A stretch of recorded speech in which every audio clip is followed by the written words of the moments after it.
নমস্কার বন্ধুরা, আমি দেবলীনা চলে এসেছি দ্য ফেয়ারি টেল অফ দেবরূপের আরও একটা নতুন ব্লগ নিয়ে। একটা নতুন অধ্যায় শুরু করতে চলেছি আপনাদের সকলকে সাথে করে, আপনাদের সকলের হাত ধরে। তো চলুন আজকে দিনটাকে শুরু করা যাক। তো আজকে প্রথমেই বলবো ওয়েদার আমাদের এখানে আর কি অনেক ভালো, সকাল থেকে সানি মর্নিং রয়েছে, কিন্তু কাল রাত্রে অ্যাজ ইউজুয়াল কারেন্টের খুব প্রবলেম ছিল। প্রায় 11:30 থেকে আমার যতটা মনে আছে 1:30 অবধি বা তারও বেশি, আমি ঠিক খেয়াল করতে পারছি না, এতক্ষণ কারেন্ট ছিল না। তো কালকে রাত্রিবেলাও অ্যাজ ইউজুয়াল ঘুমের প্রবলেম হয়েছে, আর ঘুমের প্রবলেম হলে আমি যেটা বলি আমার খুব শরীরটা খারাপ হয়ে যায়। তো যাই হোক, তারপরে কারেন্ট চলে এসেছিলো, তারপরে আমি শুয়েছি, সকালেও একটু লেট করে উঠেছি। আর আজকে আমার বোটক্সের পরে ফার্স্ট শ্যাম্পু করবার ডেট ছিল, তো শ্যাম্পুটা আমি করেছি। খুব একটা আহামরি আমার লুকস লাগেনি, এইসব জায়গাগুলো কার্স আছে, ভালো করে দেখলে বুঝতে পারবেন। মানে খুব একটা আমার খুব একটা ভালো লাগেনি, পছন্দ হয়নি। এইখানগুলো যেগুলো স্ট্রেট থাকবার কথা, আমি আগের বছর করেছিলাম যেরকম ছিল সেরকম একদমই আসেনি, মানে গত বছরের একদমই আসেনি। আমি এত ট্রাস্ট করে করলাম, ইউসি থেকে 5,750 টাকা দিয়ে, আফসার আলী বলে প্রফেশনালের নাম, ওর থেকেই করেছিলাম। কিন্তু এবছর আমি এত ট্রাস্ট করলাম, আর এই হচ্ছে আমার ট্রাস্টের বিনিময় হলো। যাই হোক, মুড অফ করবো না, আমার লাকই এরকম। আবার হয়তো এগুলো পলিসি ইউসির যে ফার্স্টটা ভালো দেবে, তারপরের থেকে এরকম করবে, জানি না, একজনকে দিয়ে তো কোনো কিছু বিচার করা যায় না। But I am really so unsatisfied with my hair botox treatment from that person, from that guy, মানে যেটা বলছি। তো এর জন্য আমাকে একটা কিছু ব্যবস্থা নিতে হবে মনে হচ্ছে, বাইরের কোনো পার্লার বা কোনো কিছুর থেকে। আমি ইউসিতেও জানিয়েছি, তো ওরা আমাকে 1724 টাকা রিটার্ন করবে বলেছে। দেখা যাক কি হয়, আমি প্রেস করেছি ইয়েস। তো চলে এসেছি ব্রেকফাস্ট নিয়ে আর কি। আর আজকের ব্রেকফাস্টটা দেখুন, রুটি, কুমড়োর ছক্কা, আর ভুলভাল বলছিলাম, এটাকে কি বলে জানো, সর্ষে ফোড়ন দিয়ে কুমড়ো আর কি ভাজা, একটা কি যেন বলে ভুলে যাচ্ছি। আর এক পোচ আছে, কুমড়ো ছেচকি, রাইট, কুমড়ো ছেচকি বলে, মানে ছক্কা ছেচকি সব গুলিয়ে যাচ্ছে। কুমড়ো ছেচকি, রুটি আর এক পোচ আছে।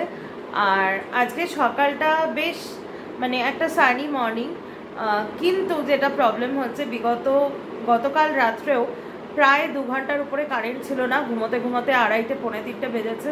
ফলে ঘুমটার এত প্রবলেম হচ্ছে লাস্ট 2 দিন ধরে, শরীরটা একদম ঠিক থাকছে না। তো এটাই একটা মানে, আর আমি যেটা আগের দিনও বলছিলাম যে রাত্রে ঘুম না হলে আমার ভীষণ ইনডাইজেশন প্রবলেম হয়, সকালে উঠতে দেরি হয়ে যায়।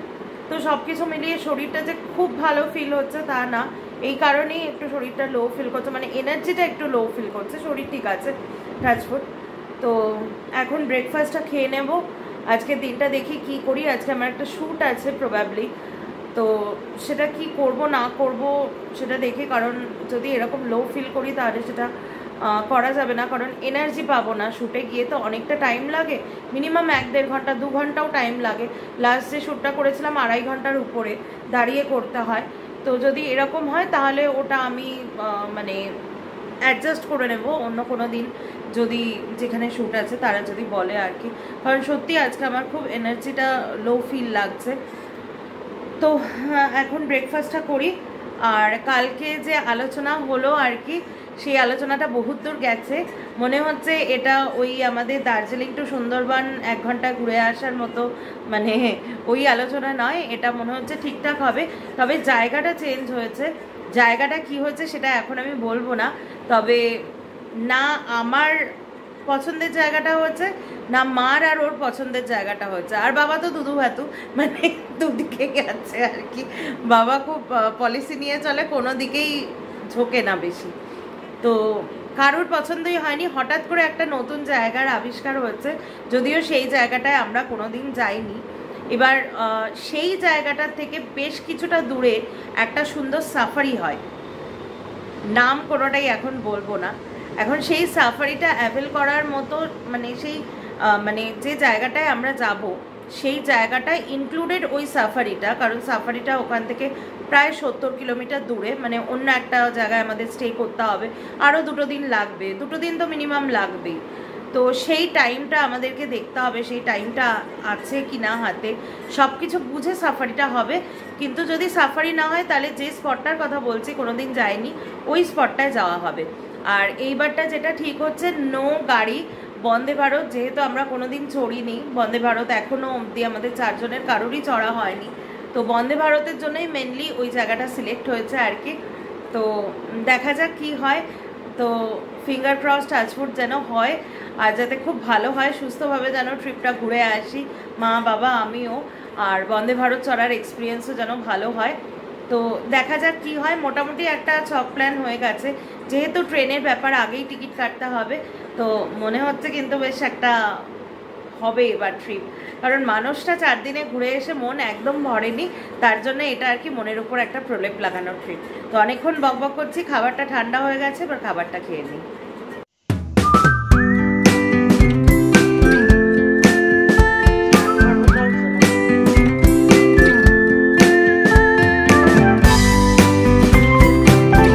তো এখন চলে এসেছি লাঞ্চ টেবিলে। আজকে লাঞ্চটা দেখাই। আজকে এক্সট্রিমলি লেট, কয়েকদিন ধরে আমাদের ভীষণ লেট হয়ে যাচ্ছে খেতে। তো আজকে আবার সিম্পল মেনু, রোজ আর কি হবে, ভাত, উচ্ছে আলু সেদ্ধ, এটা একটা সুন্দর 5 মিশালি তরকারি ডাঁটা দিয়ে, আর এখানে হচ্ছে একদম যে পুকুরের যে রুই মাছ, মানে মাথা সমেত, পুকুরের যে ফ্যাটলেস হয়, এই রুই মাছগুলো খাওয়া খুব ভালো, চালানি মাছ আমরা কেউ খাই না, এই রুই মাছের ঝোল, আর পরে মা ফ্রিজ থেকে বার করবে ঘরে পাতা টক মিষ্টি দই। এই হচ্ছে আজকের মেনু। আম লাগবে, আম, একদম পুরো আম বিক্রি করার মতো ড্রেস পরে চলে এসেছি। তো দেখুন আমগুলোর খালি সাইজ দেখুন, এই সময় আমার লুকটা এক্সকিউজ করুন। এটা পাকা বড় বড় বোম্বাই আম, দেখুন কত। এটা হচ্ছে আমার মামার বাড়ি থেকে দিয়ে গেছে আর কি এই আম। যে মামা এসেছিল সেই মামা হচ্ছে আমার মার ঠিক ইমিডিয়েট পরের আর কি, ওই মামা এসে দিয়ে গেছে অনেকগুলো আম। এর মধ্যে বেশ অনেকগুলো পাকা আম। এটা হচ্ছে বোম্বাই আম, ঝড়ের আগের দিন পাড়া হয়েছিল, মাঝখানে ঝড় ছিল বলে আসেনি, আমার মামার বাড়ি কাছেই আর কি, তো দিয়ে গেছে। প্রায় অনেকগুলো 25টা মতো আম আছে এখানে। ওই যে আমি বারবারই মানে সকাল থেকেই বলছি, লাস্ট 2 বছর ধরে আমি একদম কোনো ফল খাই না, ইভেন আপনারা শুনলে অবাক হবেন, আমি মানে লিচু বোধহয় 2টো খেয়েছি এরকম, আর আম এখনো অবধি মুখেই দিইনি। তো আম খাওয়ার লোক হচ্ছে যে ক্যামেরা করছে, মা আর আমার হাজবেন্ড, ওদের জন্য দারুণ জিনিস, আমার জন্য একটু এবছরের মতো, আমার দেখি সামনের বছর আম খাওয়ার অত ইচ্ছা হয় কিনা। এবছর মোটামুটি ননভেজের উপরেই আমার ক্রাশটা রয়েছে। তো এই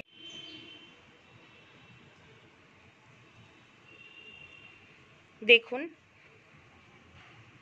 আমার সেই ছোট্ট মাধবীলতা গাছ, বাবা কদিন আগেই কিনে এনে, এখানে দেখুন মার ফেভারিট মানি প্ল্যান্ট এখানটা লাগিয়েছে, ওকে ঘরে নিয়ে যাওয়া হবে, কিন্তু তার আগে এখানে আর কি একটু হাওয়া বাতাস খাওয়ার জন্য রাখা হয়েছে। দিনের মধ্যে একবার করে একটু বাইরে দেওয়া হয়। খুব সুন্দর। আমি ওই রাধা, তো অনেকক্ষণ পরে আপনাদের কাছে চলে এসেছি, বেশ অনেকটা টাইম পরে, দুপুরবেলা লাঞ্চের পরে আর আসিনি, তার একটা কারণ আছে। তার আগে বলি যে দেখুন আমি প্রায় একটু একটু খুলেছি, এই দেখুন বিয়ের তত্ত্ব পেয়েছি, মানে এটা একটা অন্য রকমের একটা বেশ কি বলবো গর্বিত ব্যাপার অনুভব হয় আর কি। তো আপনাদের নিশ্চয়ই মনে আছে, যদি মনে না থাকে তাহলে 2-4টে ব্লগ আগে দেখবেন, যে আমার মায়ের আর কি একটা মানে মায়ের দিককার একটা আমাদের 4 জনেরই ইনভিটেশন ছিল। তো মা বাবা সেই বিয়েটা অ্যাটেন্ড করেছিল, কানের দুল কিনেছিল, অ্যাকচুয়ালি মার চাইল্ডহুড ফ্রেন্ড ওই মাসির ছেলের আর কি বিয়ে ছিল। তো মাসির নাম হচ্ছে ডালিয়া মাসি, আর মানে আমি নামটা ভুলে গেছিলাম আর কি, তো মাসি মাসি বলি, ডালিয়া ভালো নাম। আর আঙ্কেল আজকে এসছিলেন আর কি, তো তত্ত্ব দেওয়ার জন্য। তো এটা মোটামুটি আমি জানতাম যে মা তত্ত্ব পাবে, কিন্তু এটা আমার কাছে একদমই আনএক্সপেক্টেড ছিল যে আমি যে পাবো। বেসিক্যালি হচ্ছে পরে দেখি, আগে আমাকে দেখাও। বেসিক্যালি হচ্ছে যে মাসির যে ছেলে আর কি, ও আমার থেকে ছোট, যদিও ওর সাথে আমার সেরকম পরিচয় নেই, ওরা সকলে এক্সটেন্ডেড ফ্যামিলি মেম্বার, ইভেন ওর বউ বিয়ের আগের থেকে আমার এক্সটেন্ডেড ফ্যামিলি মেম্বার। তো তোমাদের সাথে খুব তাড়াতাড়ি পরিচয় হবে, একদিন ইনভাইট করব। তো সেই জন্য ওদের সাথে পরিচয় নেই, আমরাও যেতে পারিনি সেই দিনকে। কিন্তু আজকে মাসি আর আঙ্কেল এসে আর কি এই তত্ত্ব দুটো দিলেন, কথা বললেন। ওনারা ভীষণ ক্যামেরা শাই, আসতে চাইলেন না। তো বিকেলবেলা মানে সন্ধেবেলা আর কি জমিয়ে খাওয়া দাওয়া হলো, চা খেলাম। তারপরে ও অফিস থেকে আসার পথে মিয়ামারের থেকে অনেক কিছু কিনে এনেছিল, সেগুলো খাওয়া হলো। যেহেতু ওনারা কমফোর্ট ফিল করছিলেন না, তাই আমি ক্যামেরার সামনে আনিনি। ওনারা চলে গেলে পরেই কিন্তু আমি পুরো হ্যাংলার মতো বসে পড়েছি। তো দেখুন তত্ত্ব দুটো আগে দেখাই, একটু দেখাও তত্ত্ব দুটো ক্লোজ থেকে। কি সুন্দর করে সাজিয়ে এনেছে, মানে আমার এত ভালো লাগছে। দাঁড়ান খুলি আপনাদের সামনে। এটা হচ্ছে আমারটা দেখে মনে হচ্ছে এটা সালোয়ার পিস, আমি এখনো খুলিনি। আর মায়ের, আগে মায়েরটা খুলি চলুন। তত্ত্বটা নিয়ে এসেছি, প্রথমেই দেখাচ্ছি হচ্ছে মার তত্ত্বর মধ্যে দেখুন একটা খুব সুন্দর কেয়া শেডের আলতা, আর এটা একটা খুব সুন্দর ব্লু হেভেনের সিঁদুর। দেখতে পাচ্ছেন নিশ্চয়ই, দেখা যাচ্ছে ক্যামেরা ঠিক করে? এত সুন্দর করে সাজিয়েছে। আর দেখুন কি সুন্দর একটা বেশ মাল্টি কালারের একটা টিপের পাতা, মানে যেটা আমাদের তত্ত্বতে দেয়, ভীষণ সুন্দর আর কি। এখান থেকে ক্যামেরা থেকে আবার একবার বলে দিচ্ছি, খুব ভালো হয়েছে তত্ত্ব। আর শুনেছি নতুন বউ নাকি নিজে হাতে গুছিয়েছে, সেই জন্য আরো ভালো লাগছে। আর শাড়িটা দেখাই আপনাদের, দাঁড়ান।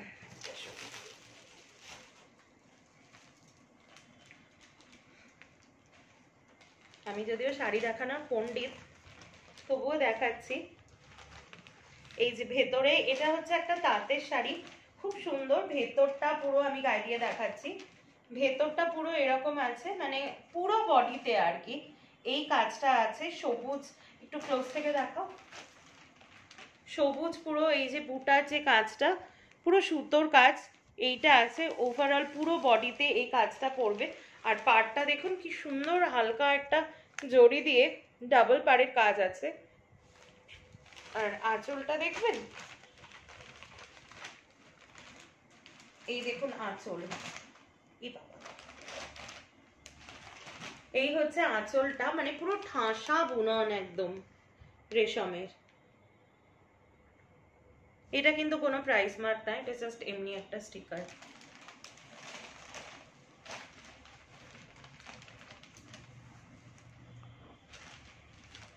দেখানো হয়ে গেল, খুব সুন্দর হয়েছে। এরকম তাঁতের শাড়ি না ভীষণ ভালো লাগে আর কি। আর এবার আমারটা খুলছি।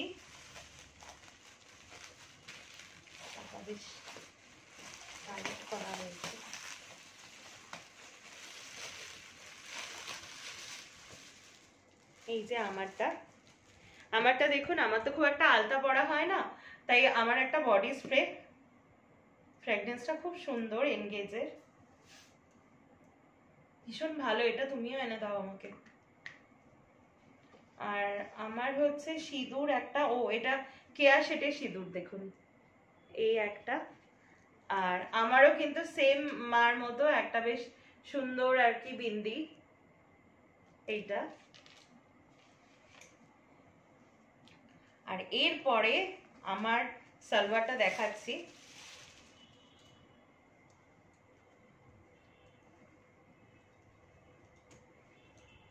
এই যে পুরোটা আমি খুলছি না, এইটা হচ্ছে সামনেটা, আমি এরকম ধরে দেখাচ্ছি। এইটা আছে সামনে, পুরো এরকম সিম্পল কাজ রয়েছে। কাপড়টা না ভীষণ ভালো, একদম পুরো সফট লিনেন সম্ভবত এটা মেটেরিয়ালটা। আর ভেতরটা দেখাচ্ছি, ভেতরটা পুরো এরকম কাজ রয়েছে, দেখুন। আসছি। এই যে ভেতরটা পুরো এরকম কাজ রয়েছে।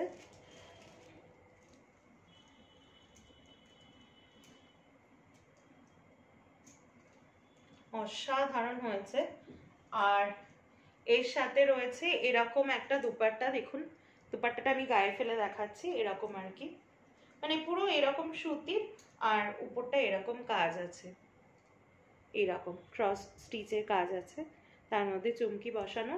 আর পাটা পুরো একদম নর্মাল, মানে পুরো কটনের পিস আছে, অনেকটা বড় পায়ের পিসটা, পুরো পেস্তা কালার। আমার খুব আজকাল না পেস্টাল কালারগুলো আমাকে খুব টানছে। আমি নিজেও ঠিক করেছি জামাই ষষ্ঠীতে একটা, যাই হোক বলছি না এখন, প্ল্যান আছে এই উইকেন্ডে, কি তাই তো? একটু জোরে বলো। তো এই হচ্ছে আমার তত্ত্ব, আর এগুলো তো দেখিয়ে দিলাম। তো ভীষণ ভালো হয়েছে বিয়ে বাড়ির তত্ত্ব। সত্যি কথা বলতে কি জানেন তো, জিনিসটার থেকে মানে একটা গিফট, তো গিফট যে কোনো গিফটই ভীষণ ভালো লাগে। গিফটের মূল্যায়ন কখনো অর্থ দিয়ে হয় না, সেটা সম্পূর্ণ ভালোবাসা দিয়ে হয়।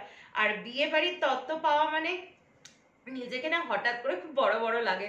কারণ আমরা ছোটবেলা থেকে দেখে এসেছি মা, কাকিমা, জেঠিমা, ঠাকুমা, পিসিমা, এই মারা আর কি পান, বড়জোর বৌদিরা পান। কিন্তু মানে আমি এখনো সেই পর্যায়ে, মানে আমি এখনো দোকান টোকানে গেলে সবাই আমাকে দিদিই ডাকে, যেহেতু এটা আমার বাপের বাড়ির পাড়া।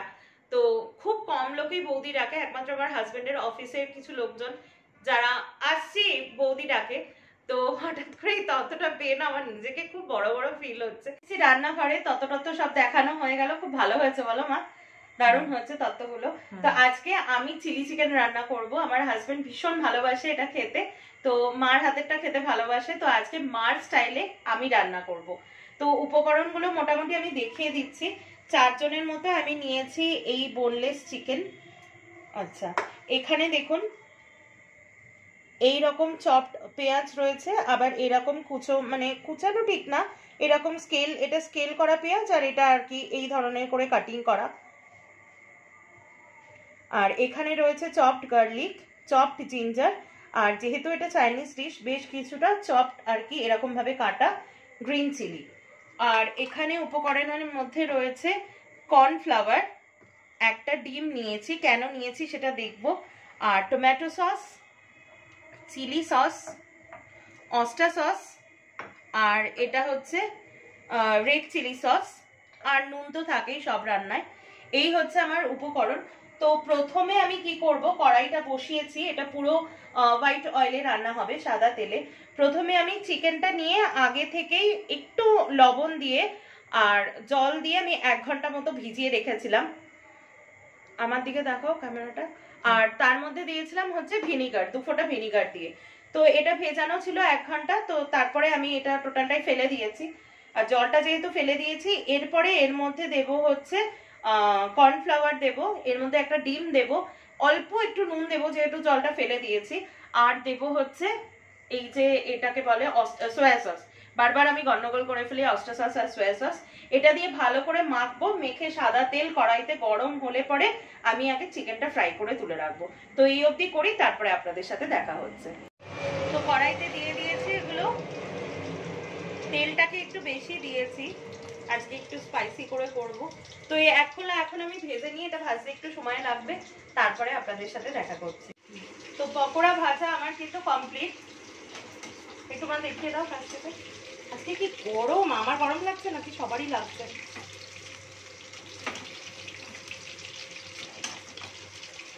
তো এটা এবার তো রসুনটা একটুখানি এবার দিয়ে দিচ্ছি, এই যে কুচি করা যে পেঁয়াজগুলো, এই পেঁয়াজগুলো দিয়ে দেব, আর তার সাথে একসাথেই দিয়ে দেব আদা, কোচানোই ছিল।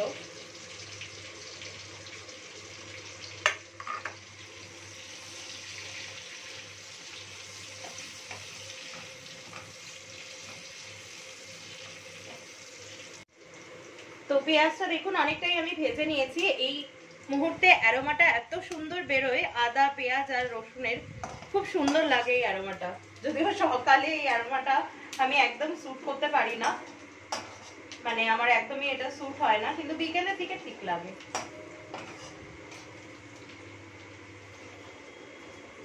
উল্টো দিক থেকে বাতাস দিচ্ছে, আমাদের রান্নাঘরটা একদম পূর্ব দিকে, আর আজকে প্রচন্ড গরম লাগছে। এবার এই বড় করে ডুমো করে কেটে রাখা এইরকম ভাবে কাটতে হবে, এই পেঁয়াজটা আমি দিয়ে দেবো। একটু ফ্লেমটা কমিয়ে নিই।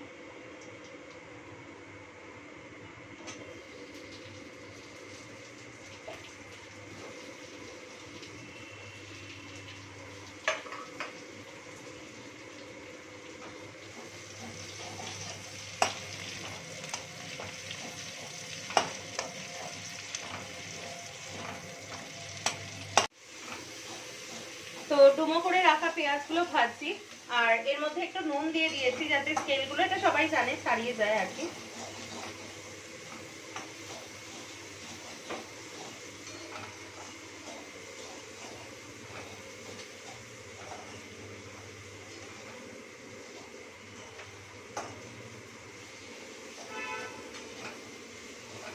এটা আমার মার স্টাইলের আর কি চিলি চিকেন। তো এটা নিয়ে অনেক, এবার লঙ্কাগুলো দিয়ে দিচ্ছি। এটা নিয়ে একটা কথা বলি, যখন ছোটবেলায় মা এই চিলি চিকেনটা বানাতো, অনেকেরই খুব ফেভারিট ছিল, মানে চার্জটা কমিয়ে দিলাম, দেখেছো ওটা?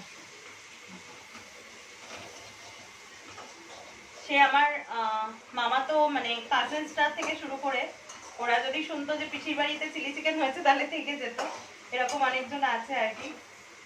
I really missing those days. এমনকি আমার একটা ছোট ভাইপো আছে, ও যদি আমাদের বাড়িতে চিলি চিকেন হতো বা মাটন হতো, আমার মায়ের রান্না এত ভালো, ও আর বাড়ি যাবে না। তো সেই দিনগুলো সেই দিনের মতো সুন্দর, আজকের দিনগুলো আজকের দিনের মতো সুন্দর, কারণ আজকে এইসব রান্না হলে আমার বর যেভাবে খায়, ভীষণ ভালোবাসে ও খেতে। আচ্ছা, এই পর্যায়ে আমি চিকেনগুলোকে অ্যাড করব। বেশ গরম আছে, হালকা করেই করি।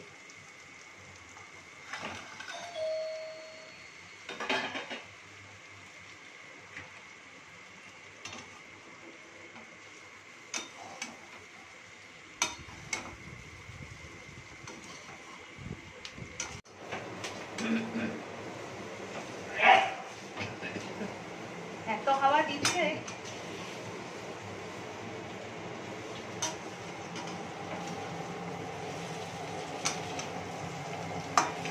আচ্ছা এই পর্যায়ে আমি এখানে আঁচটা কমিয়ে রাখছি। 2 চামচ শুধু টমেটো সস নিয়েছি, বাকি chilli sauce, red chilli sauce আর সয়া সসটা 1 চামচ করে নিয়ে এখানে একটা সসের মিক্সিং নিয়েছি, আর জাস্ট অল্প একটু ভিনিগার অ্যাড করেছি। এই পর্যায়ে আমি এটা বেশ সুন্দর করে স্প্রেড করে দেব।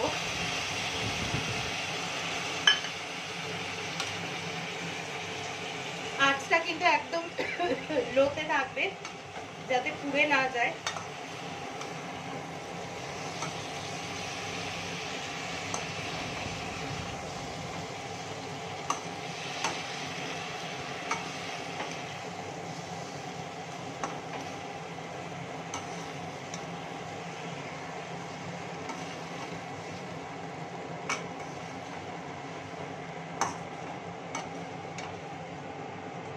এই পর্যায়ে আমি এই যে সসের যে বাটি, এই বাটিতে 1 বাটি জল সসের বাটির মধ্যে দিচ্ছি, আর অল্প একটু কর্নফ্লাওয়ার অ্যাড করে যাতে থিকনেসটা ভালো হয়, এটা দিয়ে আমি সুন্দর করে স্প্রেড করে দিচ্ছি।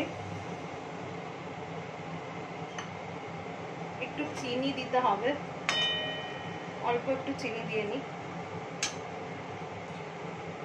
এখানে ক্রাশড সুগার থাকে।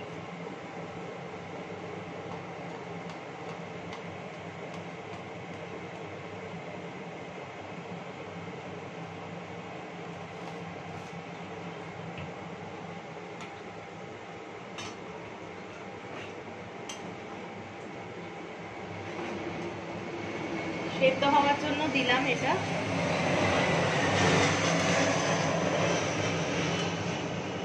যাতে আরো চিকেনটা সফট হয়, ফুটে যায়, মানে সেদ্ধ হয়, ফুটে বলছি।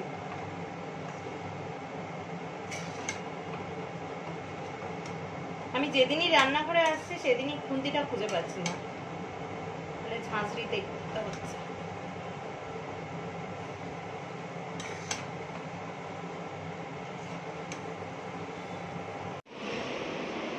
বলো কেমন হয়েছে,